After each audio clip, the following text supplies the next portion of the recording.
નમસ્કાર મિત્રો, વિડીયોમાં તમારું સ્વાગત છે। જી હા મિત્રો, અત્યારે હાલ મોટા અને મહત્વના સમાચાર સામે આવી રહ્યા છે। તો મિત્રો, સમાચારમાં વાત કરીએ તો રાજસ્થાનના જયપુરના શિવદાસપુરા વિસ્તારના રિંગ રોડ પર મોટો અકસ્માત સર્જાયો છે। પૂરપાટ ગતિએ જઈ રહેલી કાર બેકાબુ થઈને અંડરપાસમાં ખાબકી, જેમાં 7 લોકોના કરુણ મોત નીપજ્યા છે। મૃતકોમાં 2 બાળકો અને 2 મહિલાઓ પણ સામેલ છે। આ દુર્ઘટનામાં એક જ પરિવારના 7 લોકોના મોતના સમાચારથી મૃતકોના ગામમાં અને પરિવારમાં માતમ છવાયો છે। જી હા મિત્રો, અત્યારે હાલ મોટા અને દુઃખદ સમાચાર સામે આવી રહ્યા છે। તેઓ પોતાના પિતાની અસ્થિને ગંગામાં વિસર્જિત કરીને પરત ફરી રહ્યા હતા। આ સમયે શિવદાસપુરા નજીક તેમની ગાડી અચાનક બેકાબુ થઈને બાયપાસમાં ખાબકી હતી। દુર્ઘટના એટલી ખતરનાક હતી કે તમામના ઘટના સ્થળે જ મોત થઈ ગયા હતા।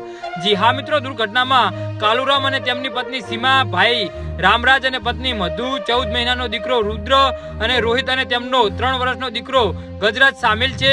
પરિવાર મૂળ અજમેર જિલ્લાના કેકડી અને જયપુરના વાટિકા ક્ષેત્રનો રહેવાસી છે। એક જ પરિવારના 7 લોકોના મોતથી સમગ્ર પંથકમાં શોકની લહેર પસરી ગઈ છે। જી હા મિત્રો, અત્યારે હાલ મોટા અને દુઃખદ સમાચાર સામે આવી રહ્યા છે। તો મિત્રો, આના વિશે તમારું શું કહેવું છે તો નીચે મારી કમેન્ટ બોક્સમાં જરૂરથી જણાવજો। ધન્યવાદ।